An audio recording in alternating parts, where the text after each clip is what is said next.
Hello, everybody, and welcome to episode 20 of the Classic Rock Podcast. For those about to pod, we salute you. You'll find the show on the usual podcast and streaming services, so please hit like and subscribe and send us a review. It helps spread the word. On this episode, Matt will take us through the year in rock that was 1980. Strap yourselves in for that one. We will have our usual features of latest news, some live gig reviews, and hidden gems, #HGT. But here he is, ladies and gentlemen, the mercurial maverick of the microphone, Mr. Matt Rogers. Hey, mate, how you doing? Hello, Brian. Yeah, that's sort of become our thing now, isn't it? That sort of kind of... Anyway, that's good. Hello, Brian. Nice to see you again. After last weekend, we spent a weekend together. That was very nice. We'll come on to that. Okay. It's our birthday. It is. We were 18, obviously a couple of episodes ago, and now we're 1. No, it doesn't make sense, does it? No, anyway, episode 20. We've just ticked over doing this for a year. We have and it doesn't seem like it. Well, it does seem like a year actually, because when I look at the early episodes. we were just finding our way, weren't we? It was like, we were just heading out on the path to our 2.5 million plus episodes, and here we are at number 20. We are indeed. So there you go, 1 year old. Happy birthday to us. Happy birthday to us, indeed. Yeah, there you go. Not many people can remember their first birthday, but clearly we can. We can indeed. in a strange way. And we planned for it as well. We planned for our birthday. Well, that's right. Indeed. So, and any other milestone-related news, Oh, yeah, Brian? of course, without any prompting at all. We today have just hit that heady milestone of 2,000 listens and downloads to our show. So thank you to everybody around the globe who has checked out the podcast and has left us reviews and comments. And so there we go, 2,000. It's very good. Very good. Yeah, it's amazing, isn't it? Yeah. No, we're very thankful, and we appreciate everyone listening and, sending your comments and your thoughts and your messages and so on. Yeah, I'm quite astounded at that, but it's good stuff. So in the news then, Brian, anything caught your eye recently? Yeah, it's news-wise. I'm a little bit annoyed as well too. Oh, really? What have they done? So David Lee Roth has announced his retirement from live gigs, and didn't he say something? I'm handing in my shoes. I'm handing in my boots. I'm retiring. Yeah, that's right. And I thought it was really cool the way in which he did it. And he's doing a last residency in Las Vegas. That's right. But the way in which he's on his poster, he said the last tour ... unless it isn't. Oh no. Not one of those. Yeah, you're just going, here we go again. It's you've said you're retired, you've done it in a really, really nice, graceful way. And the poster says, the last tour, unless it isn't. So I'm giving myself the out if I want to go on tour again. That's a real sort of cop out, isn't it? We saw that from Quo back in the 80s, of course. And then Motley Crue did it, and we discussed this. Scorpions have been on their farewell tour for about 10 years now, and really there's no end in sight for them. So, yeah, I read that about David Lee Roth, and I'm in a way I'm not surprised. As we discussed last time, he's had a bit of criticism about his voice, and his voice isn't what it was 40 odd years ago, I think he was affected by the death of Eddie Van Halen, to be honest with you, which was just over a year ago now, October 6th last year. That's right. I remember us talking about it. That was one of the first things we talked about. So I think Dave's been affected by that. So good on him. And I've been to the Mandalay Bay, the House of Blues in in Las Vegas, and it's a nice venue. I think he'll be all right there. Was it a 5-night residency? Something like that. Yeah. So I think he will draw in the punters for sure, especially if it's his last tour or his last few dates. So good on you, Diamond Dave. If it is. Well, indeed. And we've seen, as I said, we've seen that before, haven't we? The change of heart once the dollars come rolling in. Yeah. But we shall see. And it's a bit tough on the road at the moment. There's a few things I've been reading in the news. Poor Nita Strauss, who's the guitar player in Alice Cooper's band.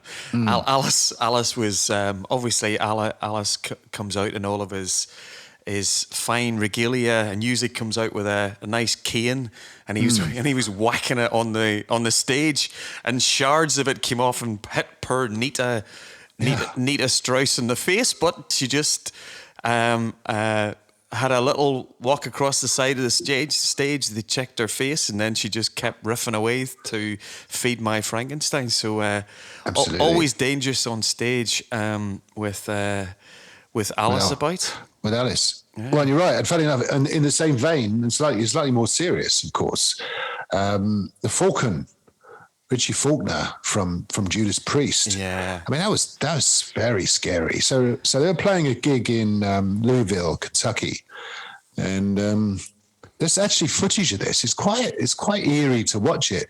So they're in the middle of the song Painkiller, and poor old Richie Faulkner, the guitarist in Judas Priest, suffered an aortic aneurysm, which I think it's not quite the same as a heart attack, but it's really serious, and it's life and death situation.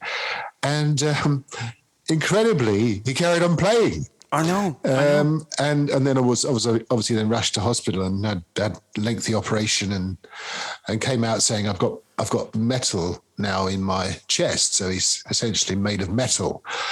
But I mean, it's not all fun and games on tour. Clearly, whether it's being hit in the face by Alice's cane or having an aortic aneurysm when you're halfway through the Painkiller. Ironically, that song Painkiller was what he was playing at the same time. He must have been in a huge amount of pain. So we wish you well, Richie Faulkner. He's one of my favourites in Priest. He gets a lot of flack for some reason. I can't, from die-hard Priest fans. And I'm a die-hard Priest fan, but I'm not that die-hard. Not to the extent that I'd say, out with the new and back in with the old. I mean, there were some trials and tribulations in the last few years, but I like Richie Faulkner. He's been a breath of fresh air to Priest since he joined in 2011, I think it was. So we wish him a speedy recovery, of course. Absolutely, I'm a big fan of Richie. I follow him on social media, and he's very good in social media. He really is, and he'll spend time just with backing tracks, and he'll sit in front of a live stream, and just people will shout out, "Play us the riff to Crazy Train," and he's such a great player. He'll just play stuff and get well soon, Richie, and. Yeah, that's right.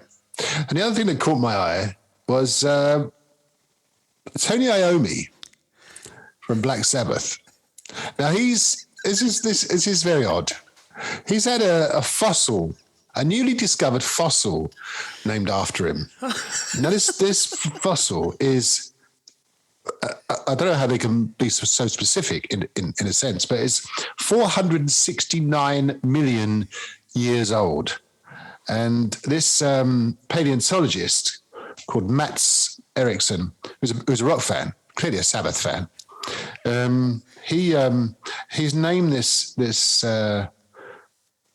fossil after Tony Iommi. And of course, I can imagine what Tony Iommi would think of this.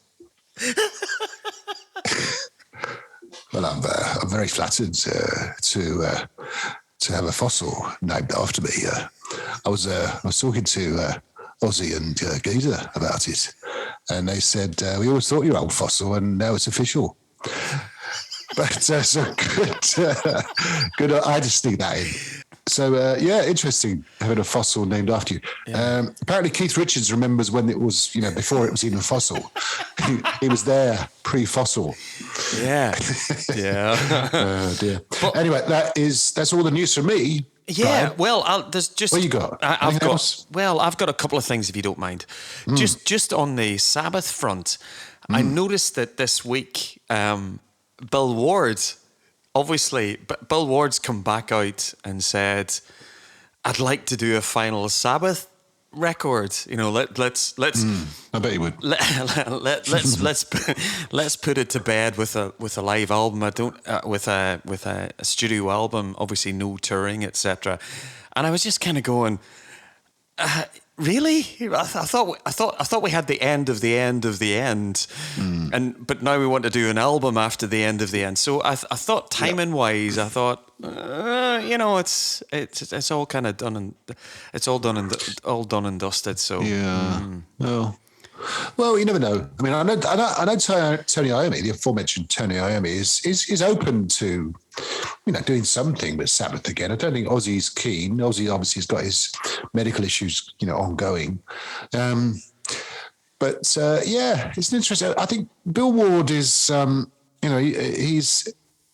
obviously is part of the Sabbath, the Sabbath history. So he deserves to have some say on, or at least to suggest what they do next as a group.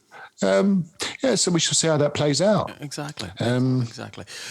But before we dive back into the annals of time into the 1980s, I just want to shout out some new music from a Norwegian band. So my friend Ed, who's one of my gig buddies up in Edinburgh, Ed put me onto this band called Monstereo. Monstereo are a 4-piece band from Bergen in Norway, and they have just released an album in the last couple of weeks called In the Hollow of the Wave.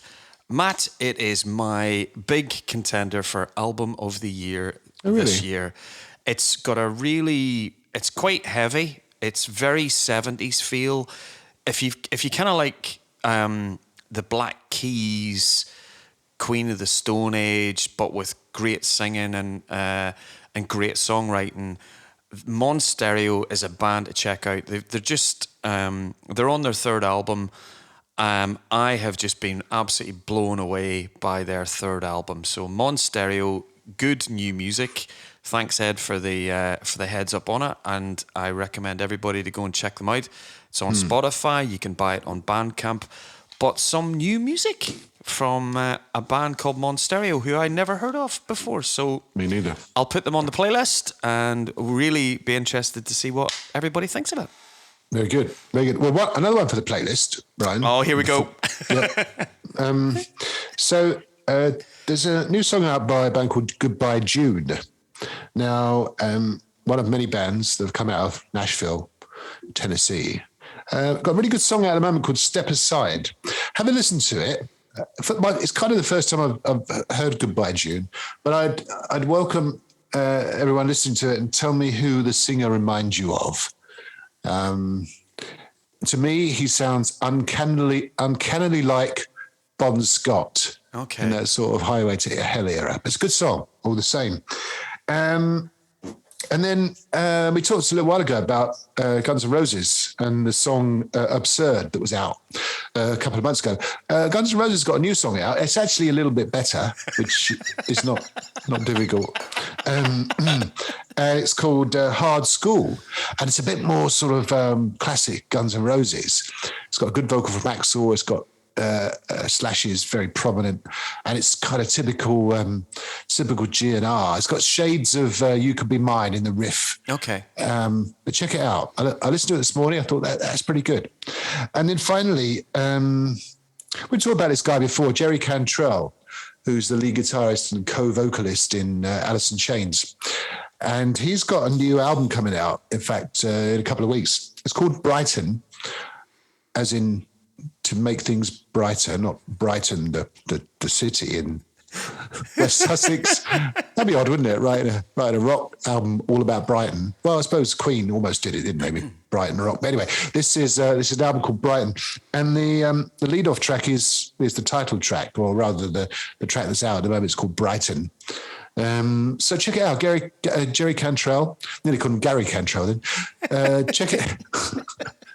Check it out, Jerry Cantrell, Brighton, and I think I'll have a listen to the album. I've been a Alice in Chains fan for a long time, so yeah. And you talked about his previous solo album, which is a long time ago now. And obviously, it was 2002 when his album Degradation Trip came out. So obviously, he's waited a while to put his next solo album out. So Brighton. Good. I'll definitely be checking that out. I'm a big fan of Jerry.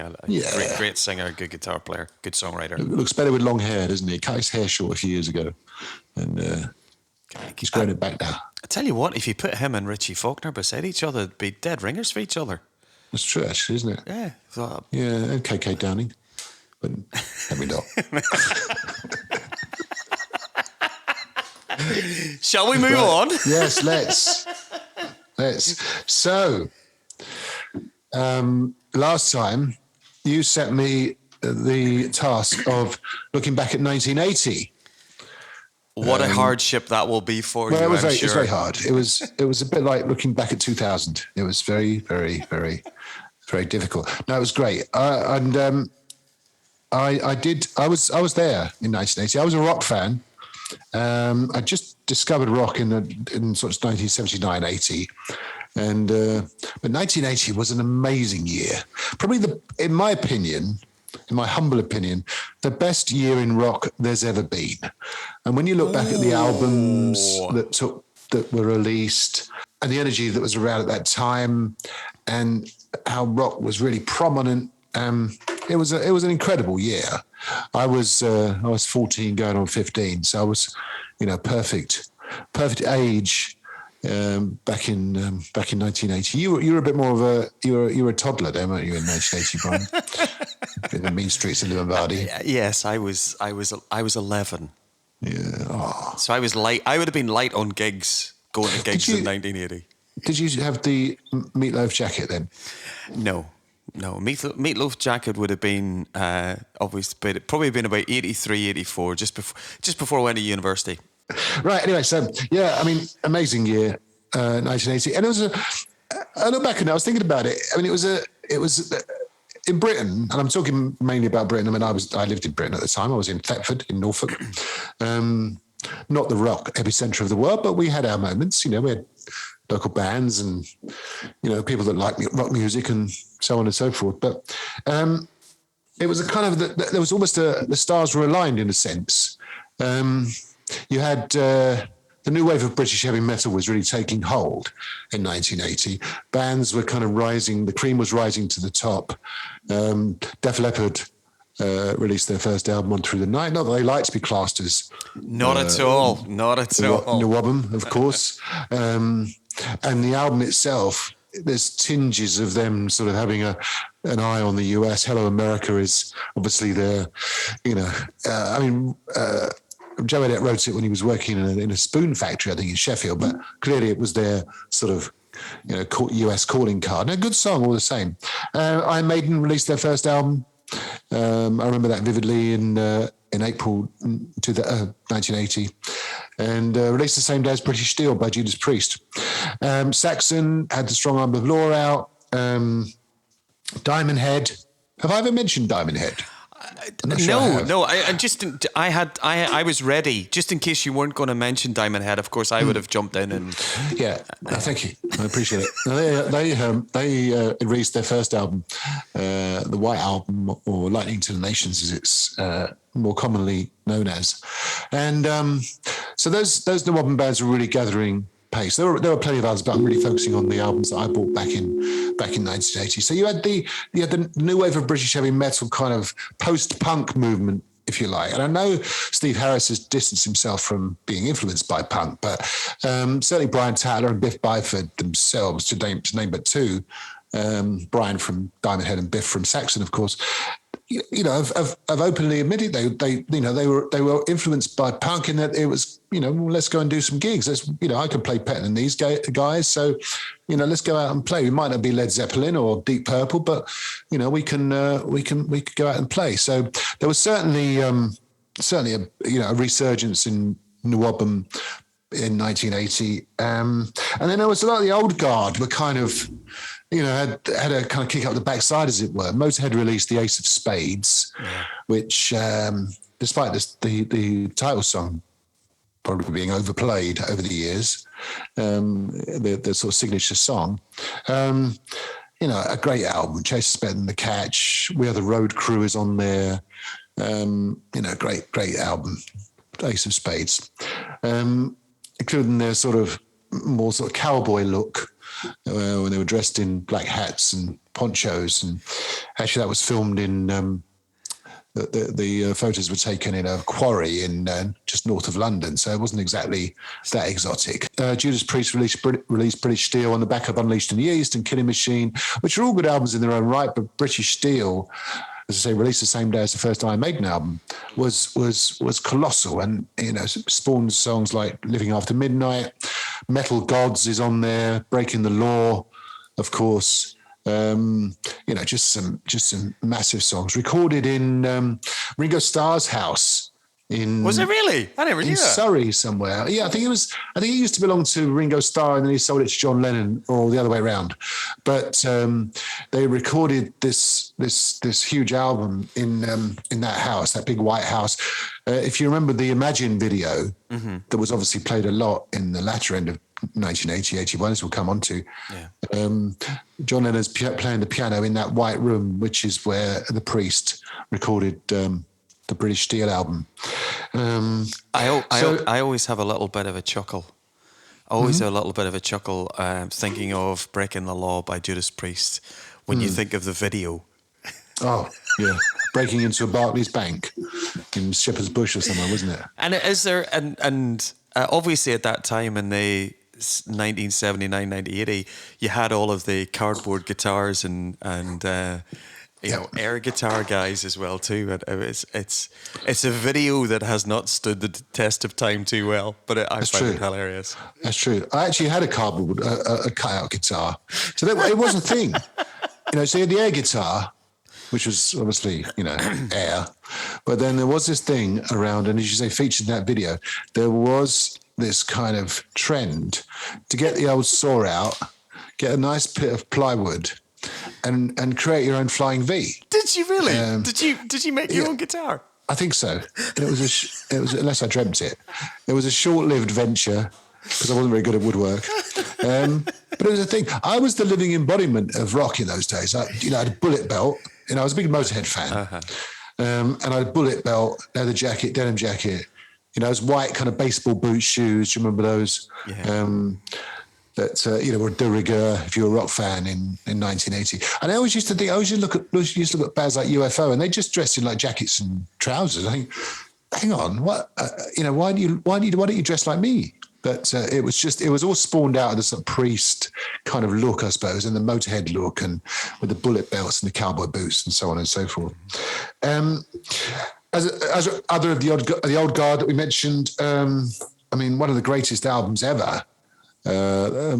Certainly one of Black Sabbath's greatest albums, Heaven and Hell, was released in 1980. Ozzy had left, and they recruited one Ronnie James Dio, who had been fired by Rainbow, and just a colossal album. End to end, whether it be the title track Heaven and Hell, Children of the Sea, Neon Nights, Die Young, you name it. It's just every single song in there is an absolute classic, and it was a real turning point for Sabbath. Clearly, they were on the skids with their sort of drink and drugs issues, and they really upped their game with the introduction of Ronnie Dio, and followed it up with Mob Rules next year, of course.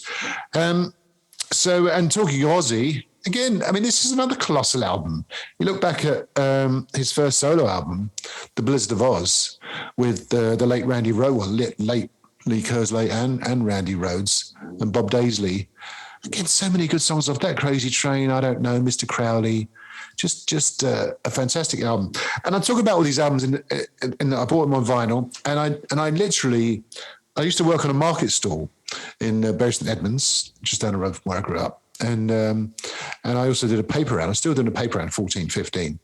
And literally every penny that I earned doing those two jobs, which amounted to £12.50 a week, went on albums or singles or posters or whatever, it was just almost an obsession. And what I'll probably do is for the Facebook page, I'll lay out these vinyl albums that I've still got from 1980 because they're all here. Wow. So Blizzard of Oz, great album. Probably again, in my opinion, Ozzy's high point as a solo performer, and of course with the amazing talent of the sadly missed Randy Rhoads, of course. I mean, as a guitarist, Brian, which you are, I know you know a couple of chords. What do you think about Randy Rhoads as a guitar player? Obviously, everybody's just getting used to Eddie Van Halen with all of the finger tapping, etc., that was coming out, and then you can imagine all the young guitarists of the day were all trying to learn Eruption and all of the finger tapping, and then Randy comes along, and he is this very articulate. I think the phrase in guitar terms is neoclassical. So he's able to play classical guitar. He's so he's learnt his instrument as a classical instrument, and then he's able to just play all of the. You think of the solos for, In I Don't Know and Crazy Train, etc.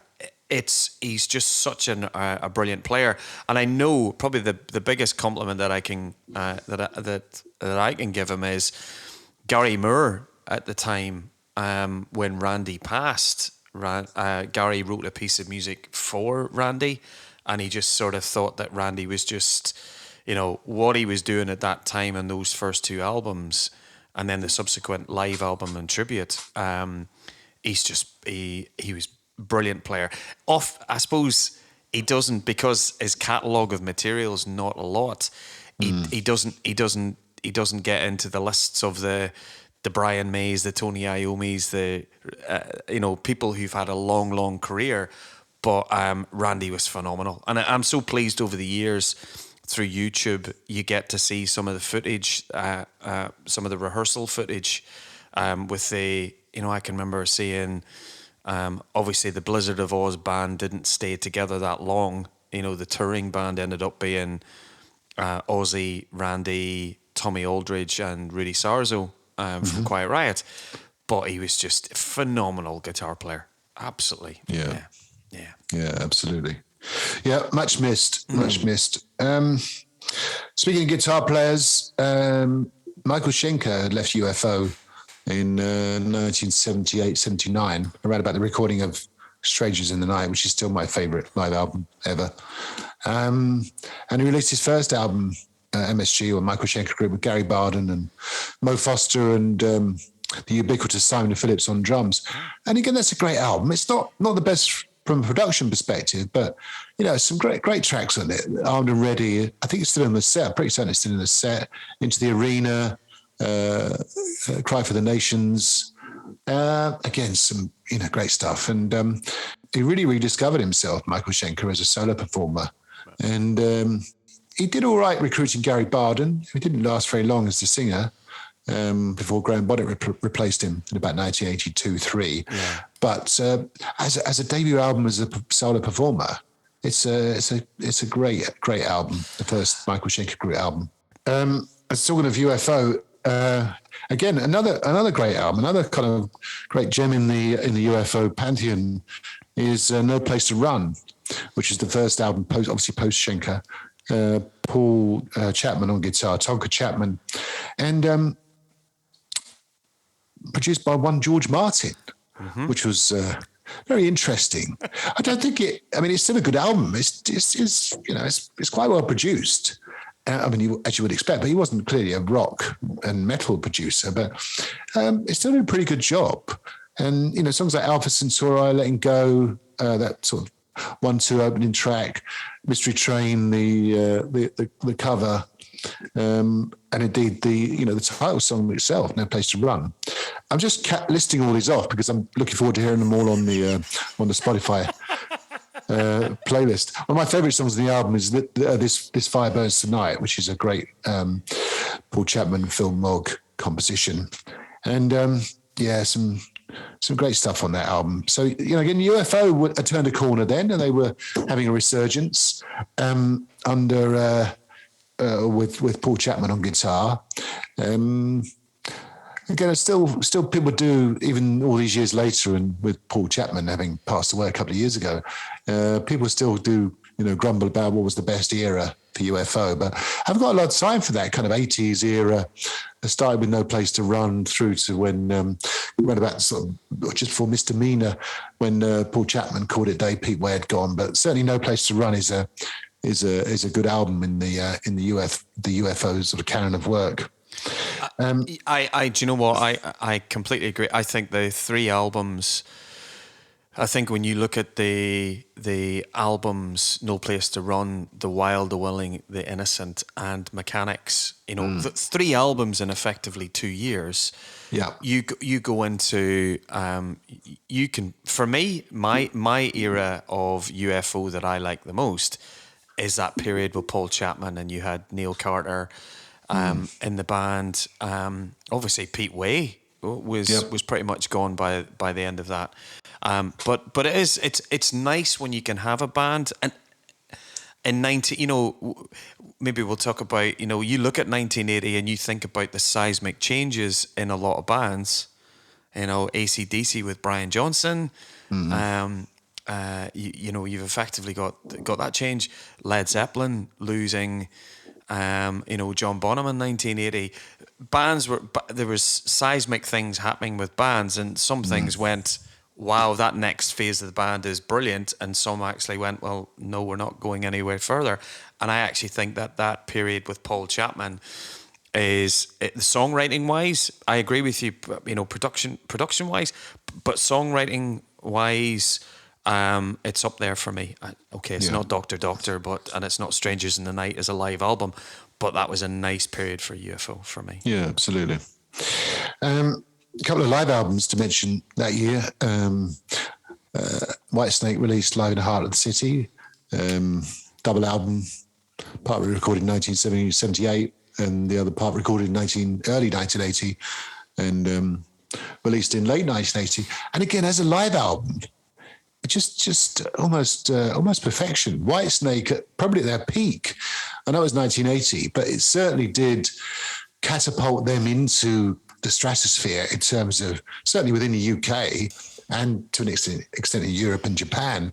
They were selling out Hammersmith Odeon, and I went the following year as one of my first gigs to see them on that Come and Get It tour, and they were just great stuff live. Coverdale was at his peak. Moody Marsden, John Lord, and Ian Pace. Three members of Deep Purple. Who were by that time had gone. Just incredible. And that Live in the Heart of the City album is just colossal. It still stands up there with some of the best live albums ever. I know you would say that Strangers in the Night is your favourite live album. Live in the Heart of the City is my favourite live album. I know deep inside me, the little Irish boy should be going, Brian, it's live and dangerous, live and dangerous. You have to. Not for me. I think that Live in the Heart of the City captures Whitesnake at that period in their career. That lineup, it's perfect. It's just a phenomenon. You get a nice live feel off it. It's absolutely, yeah, absolutely. And then you can kind of at the other end of the spectrum with live albums. Live at Last was released, which was a Black Sabbath live album. So on the strength of I have it. I have as well. I have it. I went through a phase of just buying live albums. Me too. Continually. Me too. Yeah. And on the strength of, I think it was released by NEMS or NEMS, whatever that label was. Yeah. They got the rights to this Sabbath gig from about 1973, I think it was. And essentially it was released on the strength of as I said earlier, the resurgence of Black Sabbath with the Heaven and Hell album. And it's kind of been tidied up over the years. It's on the Past Life CD, which was released a few years ago. Uh-huh. But back then, you look back and it's very, very muddy and very, clunky. And there's a ridiculously overly long guitar solo from Tony Iommi on it and so on. So, there's tons of feedback and all the rest of it. But as a raw album. I guess it's likable, but certainly it was probably not their finest hour, let's say.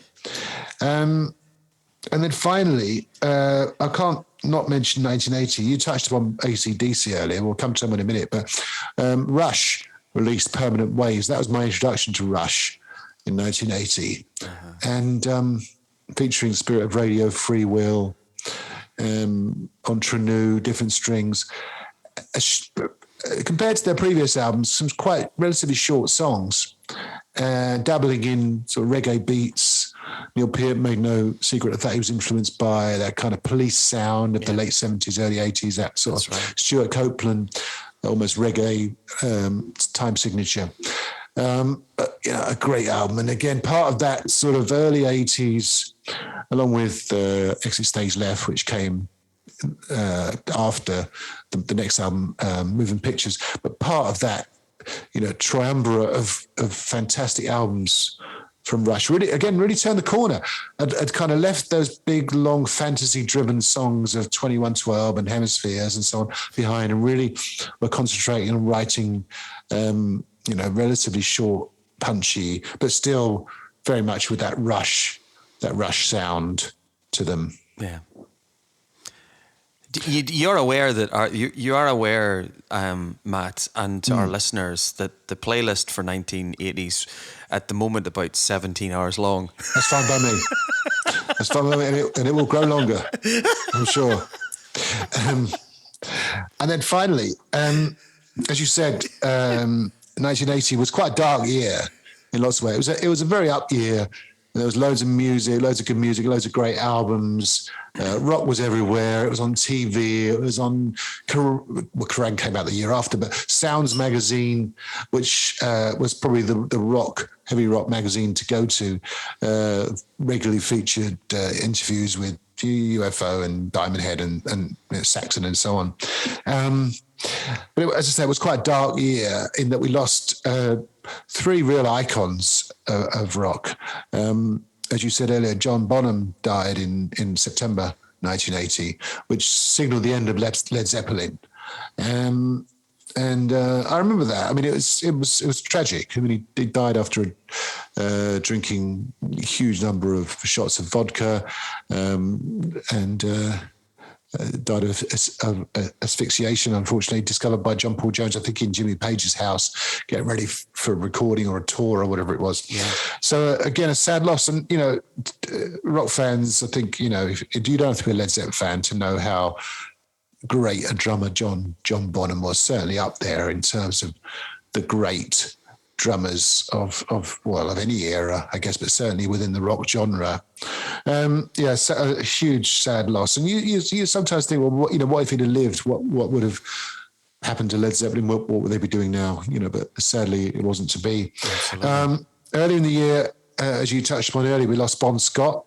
Bon Scott died in February of 1980, which again I remember as a huge loss. I just actually the year before with Highway to Hell just kind of started to get into AC/DC, and sadly we lost Bon Scott in February.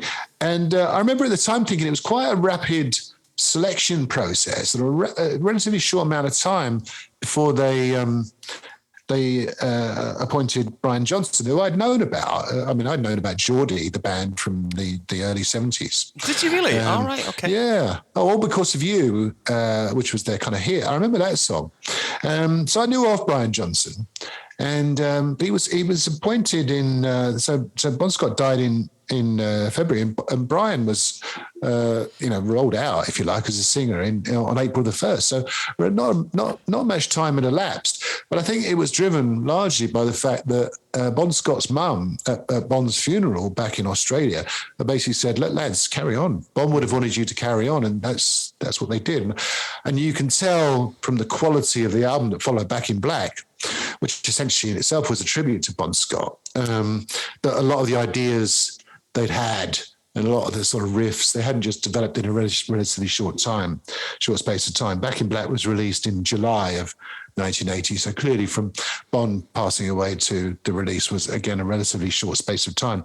But, we talked about Back in Black before, just probably it is in my opinion, probably the perfect rock album from end to end, from Hell's Bells, the title track Back in Black, and You Shook Me All Night Long, and so on. You know, it's just, everyone knows the album. Most people have got it. It's the second or third biggest selling album of all time. It's just amazing. It was one of the highlights of Saturday night for me, Matt. when we were standing in the underground, and usually, you know, the DJ or the person that's playing the music in between bands, and if you can think on Saturday night, the only album that was played on a repeat all night was Back in Black. Maybe it probably only had one. It might have only had one CD or something. You know. And then at the end of the year, again, I remember this well, John Lennon was killed in New York, which was just huge at the time. I mean, it was just the outpouring, because he was the first Beatle to die. He was only 40 when he was killed. He was in the middle of his solo career, along with the rest of the Beatles. And, you know, I think the fact that, you know, the whole world was probably a Beatles fan. I mean, whether you are a fan or not, you know the Beatles, you know the impact they had on modern music, and the loss of John Lennon was just huge. I remember it well. It was a very sad time, just before Christmas, 1980, and of course his albums were re-released. Imagine went to number one. I think it might have been the Christmas number one in the UK. Which is a huge thing, and it was a massive tragic event, the death of John Lennon. So that was it. I mean, that was 1980. It was a huge year, and as you can tell from just the albums that I mentioned, I mean, loads were also released, clearly, but just based on those ones that I bought back in 1980, all on vinyl, I might add. Just a massive year, and I don't think.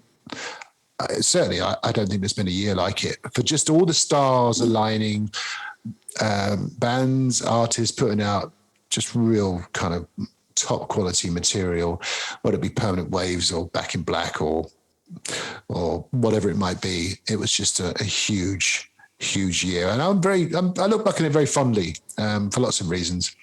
As you can imagine, I was 14, 15, and really, kind of embraced it, I guess you could say. So, that was 1980, Brian. Yeah, and on January the 1st, 1980, Richie Faulkner from Judas Priest was born. Is that right? Boom. Okay, there you go. There's an interesting piece of... 41 years of age. Wow.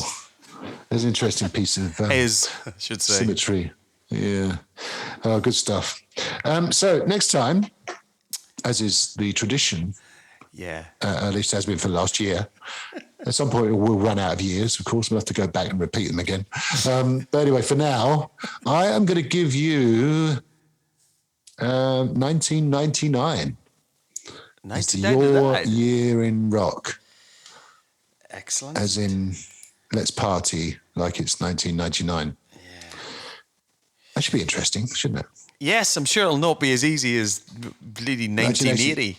No, I don't think so. I don't think anything ever will. I mean, I rattled off these without even thinking about it. But 1999 for you next time, Brian. Thank you very much, sir. Thank you very much. So when we first started doing the podcast, Brian, a year ago, we were talking then about going to see gigs, and it did take a little bit of time for that to start to happen, but things are opening up now, certainly in Britain, and we're getting back out there, aren't we? Festivals and gigs, and you've been to a couple of interesting ones recently, haven't you? I have indeed. I was lucky enough to go and see one of my favourite bands. Unashamedly, I'm a massive Manic Street Preachers fan. They were in Edinburgh at the end of September, played the Usher Hall. They're touring their fabulous new album called The Ultra Vivid Lament. And if you get a chance to go and see it, they're still touring in the UK. I'm not going to give anything away in the set list because we have a couple of friends who are going to see them in the next couple of days, couple of weeks. So I'm not going to give the set away. But what I will say is that the band are sounding great. James Dean Bradfield is still singing amazingly. They do the full set. They play Motorcycle Emptiness off the new album, off their debut album, And then you'll get all of the hits from that mid-90s period where they're doing, If You Tolerate This, Your Children Will Be Next, and Designed for Life. So you get all of the hits, but they covered off. What I will say is that in the cover version that they do on the evening, a lovely, lovely touch that the Manics do is they played a little snippet of Chance by Big Country. And I love the fact that the Manics, when they play, if there's an artist that they like, obviously Big Country, Stuart Adamson, who sadly no longer with us, if they come and play somewhere and it's a band that's big for them, they'll play a little snippet of tune, and you could tell the audience clicked straight away that there's the Manics giving a nod to Big Country. So that's nice. So they were great. And do you know what I love about the Manics? The Manics never do an encore. Is that right? They never do an encore. So basically, you get your 20 songs, and we all know what the last song is probably going to be, which is most likely going to be a Designed for Life. Yeah. And then after that, it's like those people who've been to see the Manics before, we go, right, stick your coat on, we're off home. And then there's people who may not have been before going, no, wait, they'll do an encore. The Manics don't do encores, which is nice because you can go, I'm away home now. Yeah. So it's an interesting one, isn't it, encores? Because it goes back to the classical music thing, I think, since we were talking about last time. And I always think it's a bit cheesy when that they've kind of got their big songs still to play, and they're always going to play. Whether it be Def Leppard doing "Pour Some Sugar on Me" or UFO doing "Doctor Doctor" or whatever. And they always sort of, good night. That's it. I think, well, what do you mean, good night? You'll be back in a minute. Come on back. We want more. And then, lo and behold, there they are again. Very rarely do you think, hang on, they haven't come back. I know Richie Blackmore's renowned for it, but I suppose with the Manics, if you know there's no encore, then you know there's no encore. There's no point cheering for it. Exactly. They just say good night, house lights up, and that's it. Everyone goes home. So I guess it's good. But anyway, we'll talk about more gig nuances. Yeah. Part 2, maybe some other time. Okay. And I thought you went to see Porcupine Tree, but it was the Pineapple Thief, wasn't it? You can forgive my confusion there when we were talking about it. We will continue your education into British progressive music, young Matthew. That's okay. I'm fine, thanks. So Pineapple Thief. So went to see Pineapple Thief in a fabulous little venue called St. Luke's in Glasgow. It was the Pineapple Thief's first gig in 2 years. So for those of our listeners who don't know who the Pineapple Thief are, they are British band, progressive rock. They have released 13 studio albums. Bruce Sword is the main singer, guitarist. That's a good name, isn't it? Bruce Sword. Bruce Sword. That's a good rock name, isn't it? It is very so good. His real name? Bruce Sword? Yes. And do you know what the bass player's name is? I hate to think. John Sykes. Really? Yeah. Not the John Sykes. Well, you can imagine whenever I went to see him, I'm expecting to see a blonde-haired... different John Sykes. Yeah, I was expecting no one else. I used to have a lecturer called John Sykes, actually. I don't think it's the same guy, unless he's in his 70s now. No, he's not. Anyway, we digress. Exactly. So went to see the Pineapple Thief on Wednesday night. Phenomenal. Their first gig back. They have a real secret weapon in their band. Probably the greatest living drummer in music today for me. He's my favourite drummer. Guy called Gavin Harrison. Gavin Harrison's played in King Crimson. He was in Porcupine Tree. He's played with everybody. He's even played, and I heard about this actually at the gig, he played the drums on Sam Brown's Stop, I believe. Is that right? Yeah, he was a big studio player. But the Pineapple Thief, they played last Wednesday again. Super live band, and it was nice to see them back. In Scotland, though, everybody was kind of wearing masks, not wearing masks. It was still quite. Right. We were all very much behaving themselves. But Pineapple Thief missed the opportunity to tour their last album, which is called Versions of the Truth. It's a great album. I'll put a couple of tracks on the playlist. That was gig 2, Matt. Pineapple Thief, and they did not disappoint. No, I can imagine. Sounds good. And for what you told me, it sounds like everyone was clustered around the drummer's side of the stage which would have been, a bit worrying because it might have like tipped the auditorium over. But anyways, moving on. So you and I got together last weekend, and We did. We went to Abbey Road in London. As a little, I know you're a big Beatles fan, as a pilgrimage to that studio. I mean, obviously synonymous with the Beatles, and indeed the Abbey Road album.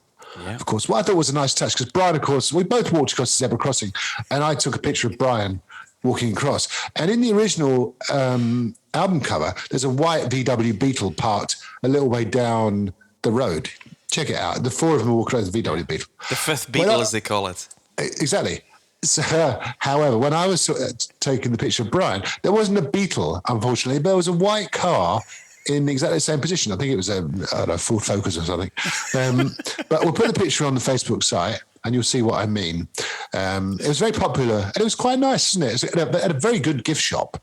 Yes. Great gift shop. You could have spent the whole day in the gift shop. Absolutely. Alone. It's fantastic. Yeah. And we couldn't go in because it's the working studio, but there was plenty of references to Pink Floyd, who recorded Dark Side of the Moon there in 1973, 2-3.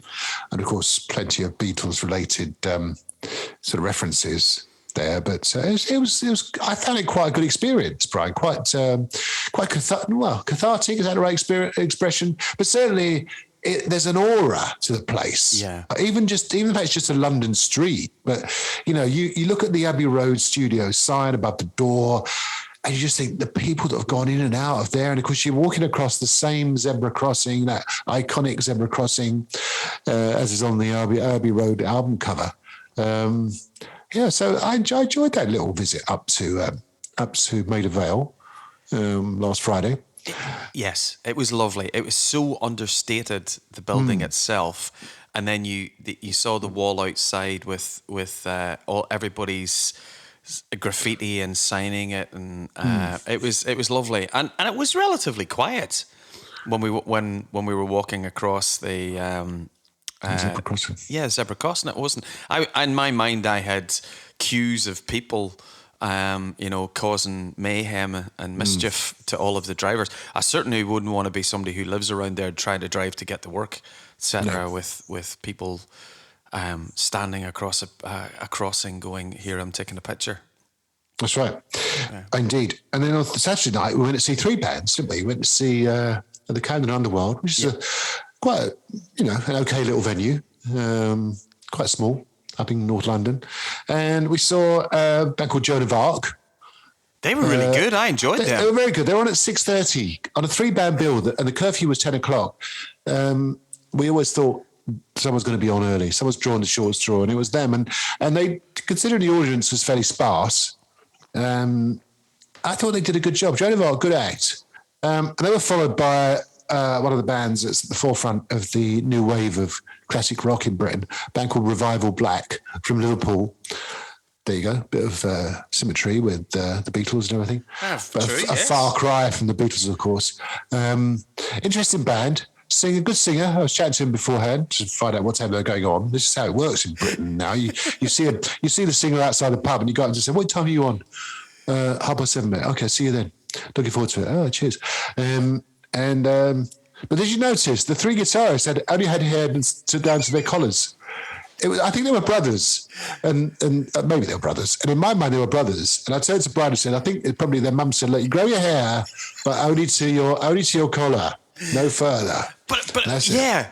And it wasn't. It's like regulation length. Maybe they didn't want to grow it too long because they got sort of tangled in the guitar strings, maybe something I don't know, or in the strap. Maybe it gets in the guitar strap.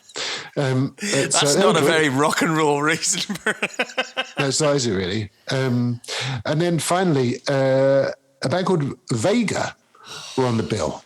Now they were pretty good, weren't they? I didn't know much about them, Vega. But I thought they were pretty good. They got a new album out called Anarchy and Unity. I think it's their, what did they say, Brian? Was it their seventh album? And they've only been together since 2009. I thought they had a lot of star quality, didn't they? A lot of swagger, tremendous musicianship. Yeah. I mean, the lead guitarist Billy Taylor, what a player! I mean, he was tremendous. And the singer was Nick Workman. Yeah. Nick Workman. He was great, wasn't he? Yeah. I mean, he's really ridiculously good. I hated him because he's very good looking, He was. and he could sing as well. And so, yeah, check out the band Vega. They were great. What did you think of them? Do you know what? I was so surprised with Vega. They were a band I knew nothing about, and they came on. If you like your melodic rock, which is Europe, the 80s melodic rock. It's the Def Leppard's Europe. There was a Bon Jovi thrown in, wasn't there? Yeah, absolutely. It was just right up my street, and I still remember. It's always nice when you come back, when you leave a gig on a Saturday night, and here we are recording on a Tuesday night, and I still remember tracks like Every Little Monster. Yeah. Man on a Mission was my favourite song of the night. That's a top tune. And there's Blind. There were so many great tracks through their back catalogue, and obviously the audience that was there was really into them. I know.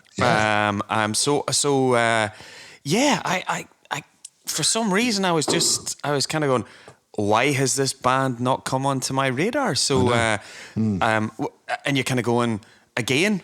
You said many episodes ago, Brian. Frontiers Records. Are you sponsored by Frontier Records? And I'm like going, well, if I was, I would have known about Vega, and the fact that a good UK band playing and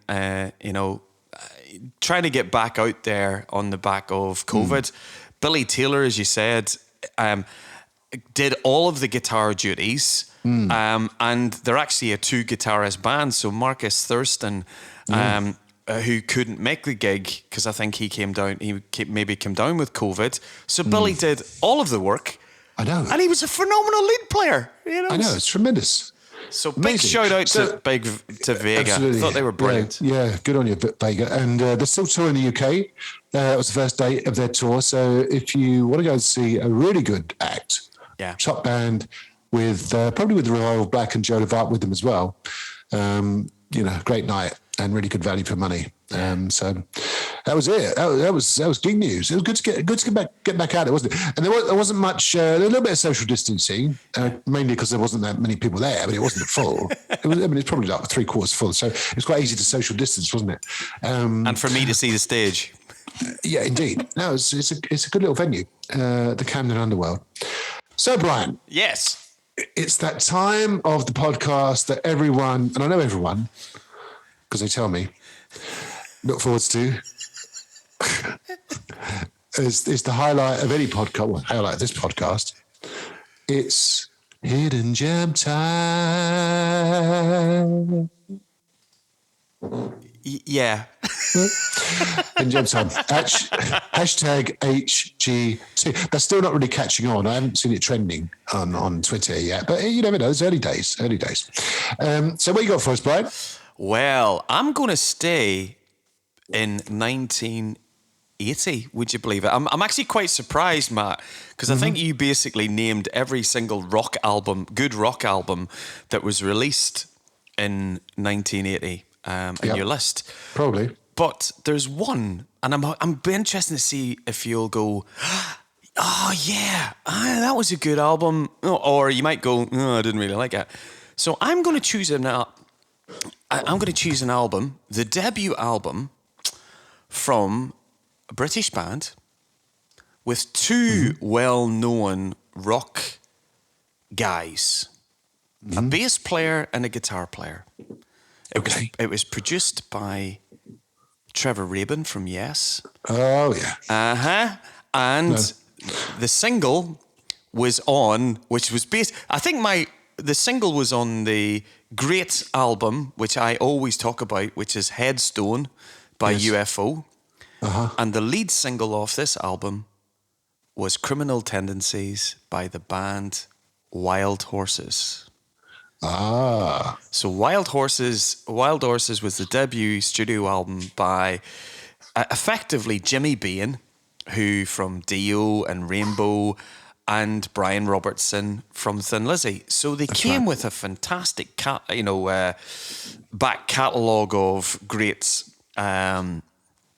heritage, if that's the right word. Mm-hmm. So they released their album, which was, I say, called Wild Horses, Wild Horses. And it is an absolutely stonking album. I haven't listened to it. I haven't listened to it for years. But tracks like Reservation, there's some tracks which are actually written around 1980 where Jimmy Bain was writing with Phil Lynott. Obviously tracks like that ended up on Phil's solo album were written with Jimmy. So Fly Away is on the album written with Phil, and Dealer is a track which was written by Jimmy Bain, Brian Robertson and Scott Gorham. But my hidden gem, obviously, as you can imagine, the first album, all together, the band were all together, and then Brian Robertson leaves. Jimmy tries to keep the band going with Lawrence Archer, who was in Grand Slam, and it all sort of peters out after the second album, and then Jimmy ends up hooking up with Ronnie James Dio, form the Dio band. So my hidden gem is the debut album in 1980 from Wild Horses. There you go. Did you know that album in 1980? Not really. Though, one of the few albums I didn't buy in 1980. I do remember Wild Horses when they came out. That kind of iconic, sort of silhouetted black and white kind of promotional shot they did. But I should probably check that out. It's only been 41 years, so maybe it's time for me to check it out. So, would you like to hear my hidden gem, Brian? I would love to hear your hidden gem. It's yours, part of the show.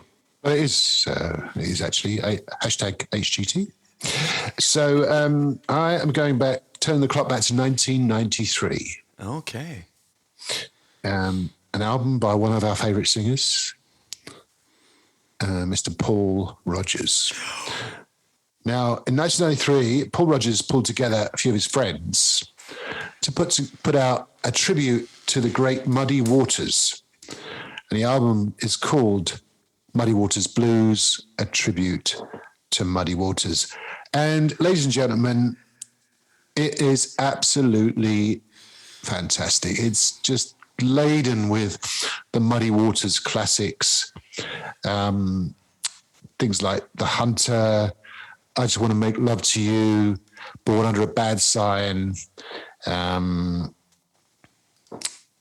your Hoochie Coochie Man. I mean, just some great stuff. But the people that played on the album with Paul Rodgers, just like a who's who of great rock people from the 90s. Buddy Guy's on it, Dave Gilmour's on it, Jeff Beck, who I know is one of your favourite guitar players, Neil Schon, Gary Moore, Brian Setzer from the Stray Cats, Richie Sambora, Slash is on it, Jason Bonham, Trevor Rabin. I mean, it's just a who's who of great rock players, and all of whom, of course, were heavily influenced by the great Muddy Waters. So my hidden gem for this week, and I think it's a good one, Brian, I hope you'll agree, is Muddy Waters Blues by Paul Rodgers, and probably one of his greatest vocal performances is on the song Muddy Waters Blues.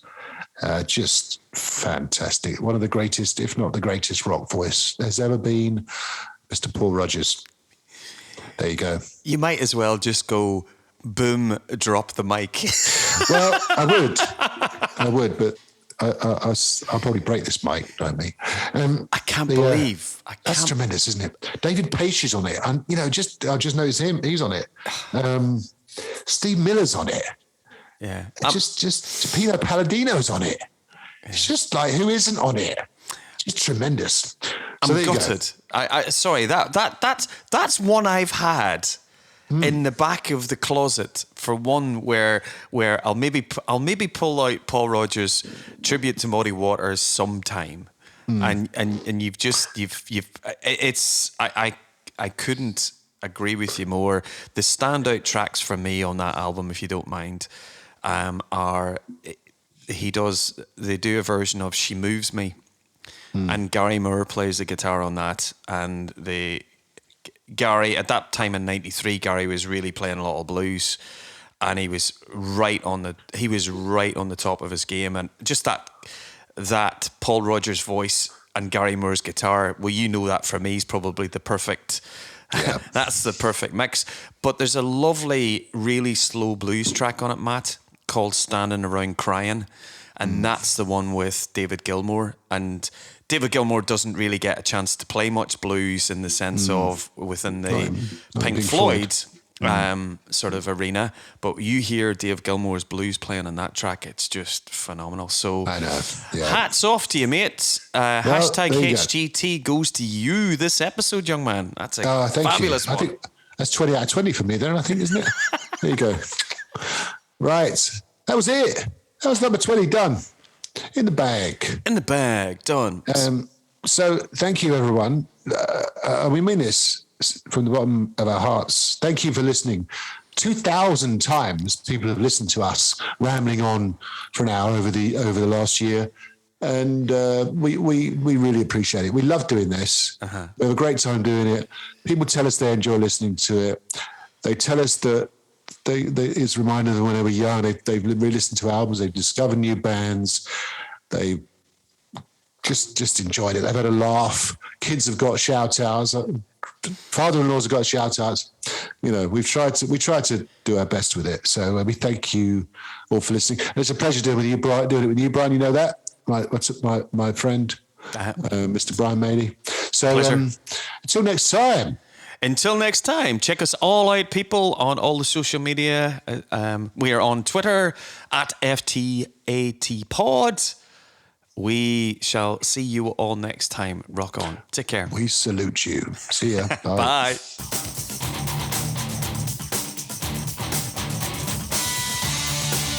For those about to pod, We Salute You is a Mealy Rogers media production. Thanks for listening. Please subscribe. We'll see you next time.